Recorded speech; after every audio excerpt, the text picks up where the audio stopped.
Bien, vamos a hacer ahora una breve demostración de cómo se debería de hacer el cálculo de las constantes de K1 y K2 del modelo de Peleg utilizando la herramienta Solver de Microsoft Excel. Entonces vamos a hacer un cálculo para las antocianinas monoméricas totales determinadas por datos experimentales en la repetición 1. Esos son los datos, como podemos apreciar aquí. Lo que yo voy a hacer aquí es voy a calcular datos predichos según la fórmula, ¿no? Entonces voy a calcular este R1 asterisco, que sería un dato predicho. Entonces voy a seguir la fórmula de Peleg que está aquí abajo y que dice que es igual a una concentración inicial.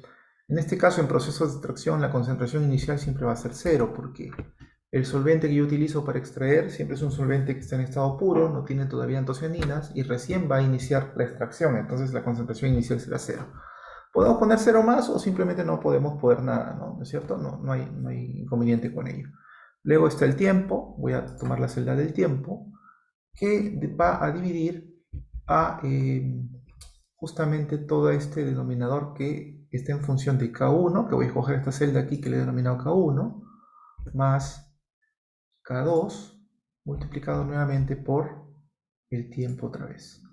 Voy a cerrar paréntesis y bueno, voy a darle enter. Obviamente no me aparece nada porque en K1 y en K2 no tengo aún valores, entonces le vamos a asignar un valor cualquiera, le vamos a poner un valor 0.5 aquí y aquí también un valor 0.5. Le puedo poner un valor 1, valor 2, el valor que ustedes consideren. Esto no tiene relevancia, porque justamente estos valores son los que vamos a pedir a Solver que pueda determinar.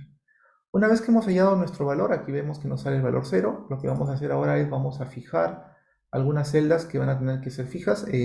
Básicamente aquí las celdas fijas van a ser las celdas de K1 y K2, que corresponden a las celdas G14 y G15. Entonces voy a ir aquí a G14 y vamos a poner F4 para poder fijar. Lo mismo con G15, F4 para poder fijar. Listo. Una vez que he fijado las celdas, simplemente genero la serie, ¿no? Y bueno, ya tenemos todos los datos predichos. Obviamente que no son los correctos porque K1 y K2 aún no son correctos. Luego vamos a calcular el error. La idea es minimizar el error y para minimizar el error tenemos que restar los valores R1 experimentales, los verdaderos que están por aquí, menos los valores predichos, ¿no es cierto? Eh, con esta resta nosotros nos vamos a ayudar a calcular el error. Luego necesitamos calcular esta resta, esta diferencia entre datos experimentales y reales al cuadrado. Entonces sería tomar este dato, inmediatamente elevarlo a la potencia 2, ¿no? Entonces tenemos estos datos de aquí.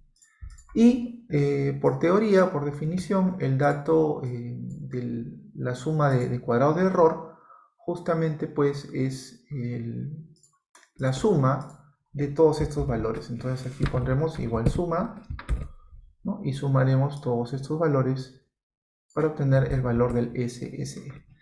Muy bien, entonces ya tenemos todos nuestros parámetros. Entonces, teniendo todos nuestros parámetros listos, ahora lo que vamos a hacer es vamos a utilizar Solver. Entonces vamos a ir a la pestaña Datos, Solver, aquí, y entonces en Solver le vamos a pedir que trate de minimizar, vamos a minimizar a 0 este valor de la suma de los cuadrados del error, ¿no? Se entiende que este valor del SSE debe ser el valor menor que pueda existir, ¿no es cierto? Entonces vamos a poner que es el valor mínimo. ¿Qué celdas vas a cambiar para ello? Bueno, solamente vas a poder cambiar estas dos celdas, ¿no? Que son las celdas de K1 y K2, que son las celdas que vas a cambiar, ¿no es cierto? Y bueno, podríamos agregar algunas restricciones, como por ejemplo, podríamos colocar que estos valores pues tengan que ser positivos o tengan que ser mayores a 0, por ejemplo. Entonces yo puedo agregar, por ejemplo, que esta celda tenga que ser mayor o igual que 0. Es una restricción para que tengan valores positivos, ¿no? ¿Cierto? Y agregaría lo mismo para el tema del K2, ¿no? Que el K2 también tenga pues valores positivos, es decir, que sean valores mayores o iguales que 0. En algunos casos es necesario poner algunas restricciones. Bueno, podríamos así, ahí probar según el resultado, ¿no? Y luego, cuando el método de resolución lo vamos a dejar en un método no lineal y vamos a poner simplemente resolver. Y entonces esperamos que resuelva y como ustedes pueden ver, ya Solver inmediatamente procede pues a la resolución del problema, ¿cierto? Y tenemos los valores K1, 2 y K2, 0.29.